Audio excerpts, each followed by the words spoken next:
नोटबंदी हिंदुस्तान के गरीब, किसान, मजदूर और छोटे दुकानदार पर आक्रमण था। नोटबंदी हिंदुस्तान की असंगठित अर्थव्यवस्था पर आक्रमण था। 8 नवंबर 8 बजे 2016 प्रधानमंत्री जी ने नोटबंदी का निर्णय लिया। 500 रुपए, 1000 रुपए का नोट रद्द कर दिया। पूरा हिंदुस्तान बैंक के सामने जाके खड़ा हुआ। आपने अपना पैसा, अपनी आमदनी बैंक के अंदर डाली।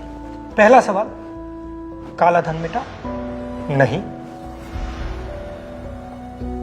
दूसरा सवाल, हिंदुस्तान के गरीब जनता को नोटबंदी से क्या फायदा मिला?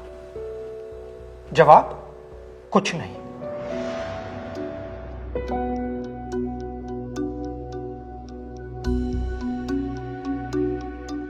तो फायदा किसको मिला? फायदा हिंदुस्तान के सबसे बड़े अरबपतियों को मिला। कैसे?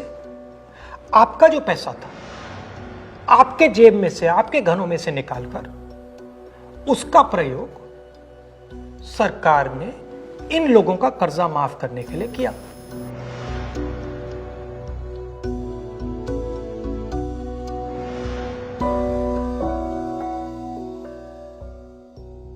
मगर वो सिर्फ एक लक्ष्य था। दूसरा लक्ष्य भी था छुपा हुआ, जमीन साफ करने का।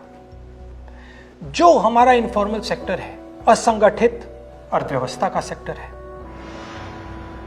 वो कैश पे चलता है।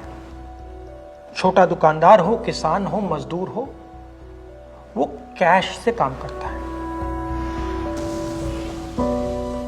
नोटबंदी का दूसरा लक्ष्य, जो जमीन साफ करने का लक्ष्य, असंगठित अर्थव्यवस्था के सिस्टम से नगद कैश को निकालने का।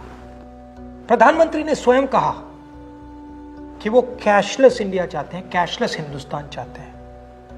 अगर कैशलेस हिंदुस्तान होगा तो असंगठित अर्थव्यवस्था तो खत्म हो जाएगी। नुकसान किसको हुआ? किसानों को, मजदूरों को, छोटे दुकानदारों को, स्मॉल एंड मीडियम बिजनेस वालों को, जो कैश का प्रयोग करते हैं, जो बिना कैश जी ही नहीं सकते।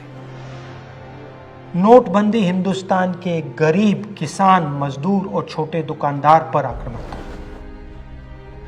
नोटबंदी हिंदुस्तान की असंगठित अर्थव्यवस्था पर आक्रमण था। और हमें इस आक्रमण को पहचानना पड़ेगा और पूरे देश को मिलकर इसके खिलाफ लड़ना पड़ेगा।